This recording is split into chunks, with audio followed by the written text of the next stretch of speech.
Okay, Mike? Mike Haynes for the city. Karen Hughes for Pat O'Haron. Ben Weiss, City, Missoula.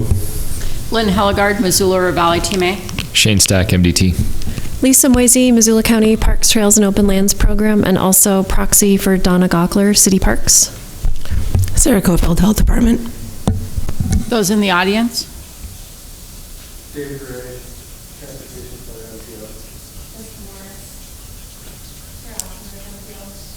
MPO. And Aaron Wilson, MPO. Okay. And since we don't have a quorum right now, we're going to move the agenda around. What did you want to go with, Aaron? Sure. Yeah, I'll try to drag this out as long as possible. It's Don't. pretty quick, but I'm sure you're all very excited. Like I said, they'll get it here on time next month. Yeah, right. So we just wanted to give a quick update. We have created a new website for the Missoula MPO. It's more or less replacing the Activate Missoula website that we use for the long-range plan. We thought we'd create something that was more all-encompassing of everything the MPO does, but still maintain some of the features and the information that we had. So I don't really want to go through every page on the website in detail, but I'll just kind of do some highlights. So again, we have just basic information about the MPO. So we have information on our committees, such as this one, and TPCC. We have all of our plans up on the website. And then we have information about our programs, or we're slowly building up some of these pages. Not all of the programs that we run are up there currently, but that's kind of the goal, is to have our motorized and non-motorized count programs up there and all the other kind of research work that we do. There's also an about page, so if you want to see all of the wonderful staff that works for the MPO, now everyone knows what we look like, and when they see us in public, they can ask us about all of the projects that are going on around town that we are no longer that involved in. We have, again, more resources, so our committees, plans, programs. We also kept the participate page. So this is where people can go and find up-to-date information on the planning projects that we're working through currently. So this is essentially all the current public involvement opportunities that people might have, trying to put it all in one place. So currently we have information about the pedestrian facilities master plan, related to our first two public meetings, some interactive maps, just general ways that people can stay involved and keep up to date on what we're doing, what opportunities there are to comment, and try to keep that open and available to people who can't make it to meetings in person. So definitely encourage anyone who hasn't spent much time with the PED plan lately to go there, look at the boards. There's lots of good information. And then we have a contact page, so that's pretty basic, just where we're at, how to get a hold of us. I think that's pretty much all I have on that website. I mean, I could go through and start reading it if we wanted to kill some more time. But We've got a quorum. Okay, great, perfect. Any questions about the website or comments? It should be mobile friendly as well. We've tried to work on making sure all these pages work well on a phone or a tablet or a desktop.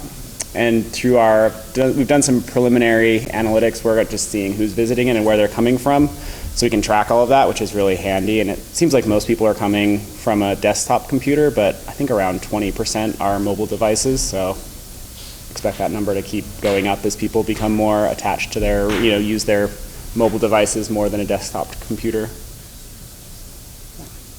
Ben? This looks really good. I got caught looking at the pictures on the About page. Is there also in the About a description of what the MPO is and what the responsibilities are? Because I know that the general public doesn't always quite grasp that, and it would be good to, Hey, look at that. Yep, we've got an About page that has just general information about what the MPO is, what we do, what we're responsible for, so folks can get Perfect. that info. Yep. Is there any public comment on the MPO website? Seeing none, we will move to approval of the minutes. Thank you. I'd move to approve the minutes. Do I have a second? Second. Any discussion on the minutes? All those in favor? Aye. Aye. Opposed? Motion passes. Is there any public comment on anything that's not related to anything on the agenda? Seeing none, we will move on to new business. Review and approve proposed amendment number 3 to the 2018-2022 Transportation Improvement Program.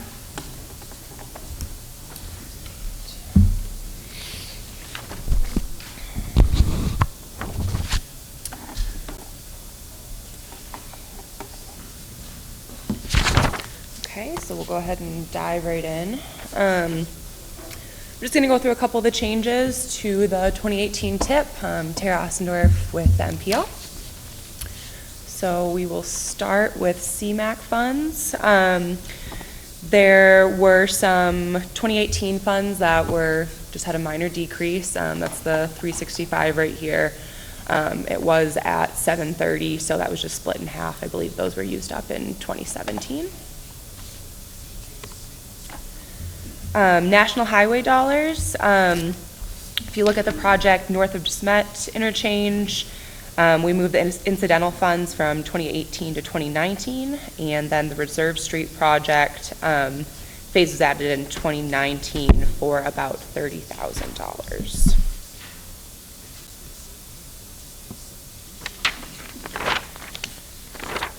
Moving on to National Highway Freight Program, Missoula East and West Van Buren interchange, we increased the 2018 funds by about $12 million.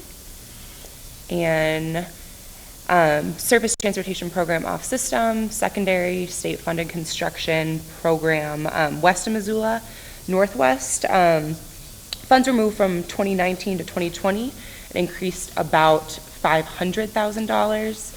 Incidentals were moved from 2019 to 2021 and were also increased about $50,000. Moving forward, a new project was added. The Missoula District, it was basically some improvements for compliance with the Migratory Bird Treaty Act. It consisted of 2 major areas located in the MPO boundary, Van Buren Interchange Project and I-90 bridges.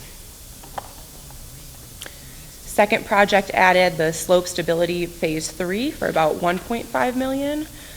Specific location is Pulp Mill Road, where the slides are beginning to encroach on the road.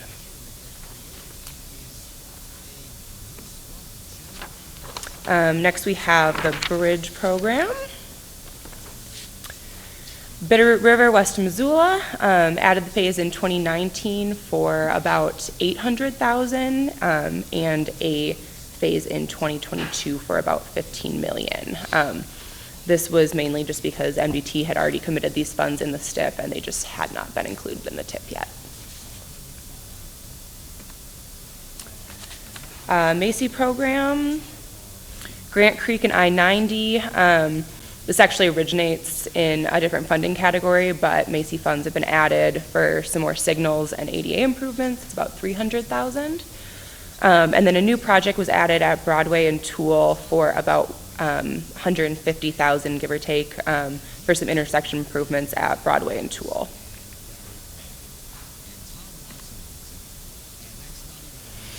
So FTA 5307, moving forward.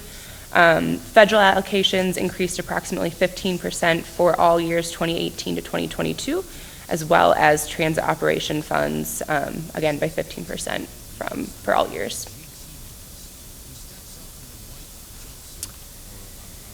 And finally, 5339 for FTA, IT upgrade, funds were moved from 2021 to 2022, and some bus purchases were added for 2018 and 2020, which also slightly decreased the 2021 funds. And then finally, we just received a couple comments from MISS this morning from Bob Giordano. First of all, for the Broadway and Toole project that was added in the Macy category, he said, yes, the stoplight intersection at Broadway and Toole needs improvements for safety and accessibility. Please complete the pedestrian crossings on all 4 legs. There's currently no crossing of Broadway on the west side of this intersection. This violates Missoula's Complete Streets policy. Let's fix it. And then he also commented to please fund the Higgins study at an additional $40,000 to complement the already approved $20,000. It's critical to look at different lane configurations and bike ped facilities now to complement MDT's Higgins Bridge project. This would include a comprehensive analysis of Higgins, Brooks to Broadway. So MPO staff recommends that you would approve Amendment 3 to the 2018 to 2022 TIP as proposed or as modified by the TPCC. And with that, any questions? Ben? Yeah, I guess I'm curious about the scope of the Broadway Tool project, and is reconfiguration, retiming, better pedestrian improvement possible within that?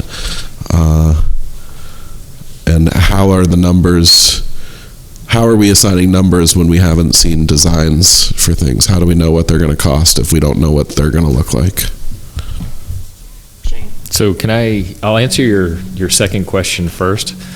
So we have to put an estimate together for our projects to get them nominated and programmed and in the TIP and in the STIP. So they're going to have a general idea of what the scope is going to be, put a rough estimate based on that scope, right? So it's never going to be 100% accurate. We know from past experience what a typical project is going to cost given a certain scope, right? So that's how they do that. I think as the project is developed and they have more details, that you may see that change. It'll go up or down depending. Scope of the project, I know we have a project there and I know it's a signal upgrade. I don't know specifically what it is though. If it's just some, upgrade the ramps, signal heads, I honestly just don't know.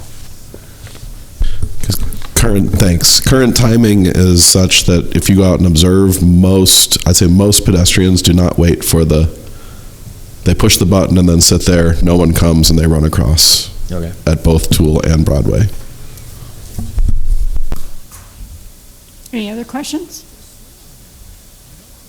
Is there any public comment on Tara's presentation? Do I have a motion, please? I move to recommend that TPCC approve the changes to the TIP. Is there a second? Second. All those in favor? Aye. Opposed? Motion carries. Okay, move on to review and approve proposed amendment number 2 to the Unified Planning Work Program to add the Community Transportation Safety Plan, updated project, and provide comment on the draft scope of work. Dave? Dave Gray, Missoula MPO. Hi, everybody. In your packet, you have a memo regarding our recommendation for allocation of $50,000 for the Community Transportation Safety Plan update. It includes the tables that will be updated, and it involves the 5-year update of the 2013 community transportation plan that we have going on right now. This is separate from the performance measures that we brought a meeting or two ago, where we voted to support the MDT safety performance measures as required by the feds. And so this takes it right down into the local level, and we'll be generally continuing all the work that we've done, looking at the different contributing circumstances for crashes. The $50,000 will go toward a consultant that will make sure that we are following best practices as far as evaluation of safety concerns. And we will be adding in, we're going to be continuing to use the MDT crash data. It's going to be at the person level. So for instance, if we have one fatal crash, that may involve one fatality and 5 incapacitating injuries. So it's going to be looking at a tighter level. So instead of saying we've got 5 fatal crashes, we're going to be looking at a person level. So that one fatal crash involved 1 fatality and 5 incapacitating injuries. So the numbers are going to change a little bit from the historical numbers. We're going to continue to be providing annual reporting. So this will be at the local level. The performance measures include the crash frequency and then the crash rates, and it's incorporating the new part of non-motorized. So how that all comes out in the end, I'm not sure, but we'll figure it out through the entire process of the plan.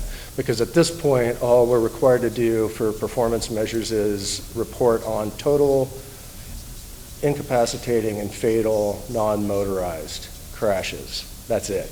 It doesn't include contributing circumstances and all of those other factors that may be impacting where these things are happening or why. So we'll identify those issues through it. We'll be reevaluating the emphasis areas and then the strategies that are associated with each one of those emphasis areas. Currently, it's incapacitated drivers, unrestrained, and intersection crashes are the 3 emphasis areas. And then we have a number of strategies for fixing those underneath each one of the emphasis areas. So we'll be looking at that, going through a public process to better identify if they need to change. We'll change them around a little bit, and then we'll be looking at the different strategies that are involved with each one of those emphasis areas. The draft scope is also included in your packet, and we're looking for a recommendation for approval on the UPW amendment. We're looking for comments and any kind of suggestions that you may have regarding the scope at this point. I think it's fairly thorough, and the way it was put together is basically the front end to an RFP, which we want to get out fairly soon. So please take a look at that. But staff is recommending that you recommend for approval, TPCC approval, the amendment 2 of the UPWP for $50,000 for the safety plan. Do you want to give us a date when you want those comments so that we get them to you on time? Well, prior to the TPCC meeting on the 17th, I believe. Okay. Any questions for Dave? Ben? Does the scope include potentially looking at changing the goals of the safety plan? There was a lot of discussion when it was originally drafted about Vision Zero versus a Towards Zero Deaths approach, and in the interim, I think the state has adopted a Vision Zero policy. Is that up for discussion in the scope of the CTSP rewrite? I think that because we've agreed to support the Vision Zero, it's kind of inherent in the whole thing, but it can certainly be a little further articulated. The other part that is included in the scope that is new is evaluation of emerging technology safety. So looking at vehicle-to-vehicle communication, looking at autonomous vehicles and where the state of the practice is right now, what's happening, so that as we move forward, we know what the state of these things is right now. You know, what are the concerns that we may need to be looking at? Are we going to need to be looking at boarding and lighting for autonomous vehicles? What's causing the crashes? How the sensors are working? All of that. So providing a baseline moving forward that we can say, this is what it was in 2018, and these are the improvements or the changes that have occurred since then for the next 5 years.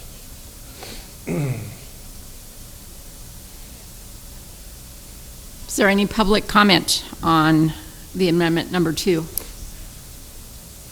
Seeing none, can I get a motion? Go ahead, Ben, come on. Sure, I'll move to recommend that the 50,000 gets funded. Do I have a second? I'd second. Those in favor? Opposed? Motion carries. Thank you. Thanks, Dave. On to old business. Seeing none. Announcements and closing comments. Got the spring bicycle, is that you, or?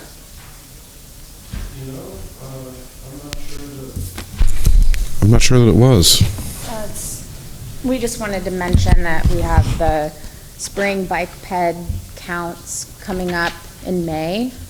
So we'll be recruiting for volunteers. The dates for that are May 1st, Tuesday, May 1st, and Saturday, May 5th. And again, that's a completely volunteer-based data collection for non-motorized travel. And it's a 2-hour shifts, either on Tuesday from 4 to 6 or Saturday from noon to 2. And we always need volunteers, so ask your friends and family, and contact us if you want to sign up for volunteering. And then our other announcement was just that also in May, that's our bike month, and so Bike Ped and Missoula in Motion are going to be working with, are going to be doing a lot of events, and we've got Commuter Challenge as part of that, and that is the 6th through the 19th. So if you're interested in signing up for that, look at MissoulaInMotion.com. And can they sign up for the bike counts at MissoulaInMotion.com? Or? No, that would be through our website. Or do we have that on? We can put that on our new, we'll put that on the new Missoula MPO website. Okay, thank you. MissoulaMPO.com. Any other announcements? My announcement is that the job applications are open for the bicycle ambassadors. This will be the 15th year that we've had them in Missoula, and so if someone that you know is interested, direct them to the City of Missoula's webpage, and they can learn more information about being a bicycling ambassador. I would just say that we had an open house for Higgins Avenue Bridge last night. If there are anybody that wants to comment on that particular project, you can go to our website. It's mdt.mt.gov and click on the active link, active project link, and then click on the Higgins Avenue Bridge project, and you can find all kinds of information and comment.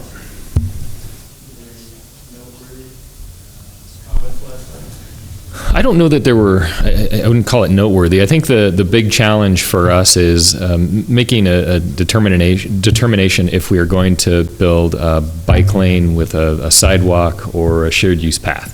I think, I guess I would look at it as a win either way. The bridge is going to be widened either way, and I think we better accommodate non-motorized in either option. So I think I think that would be the topic that had the most interest. But it's going to look significantly better than it does today, and if you traveled on Madison Street Bridge, I think it'll be as nice as that one or nicer. So, is there any comments from the public? Seeing none, I guess we're adjourned.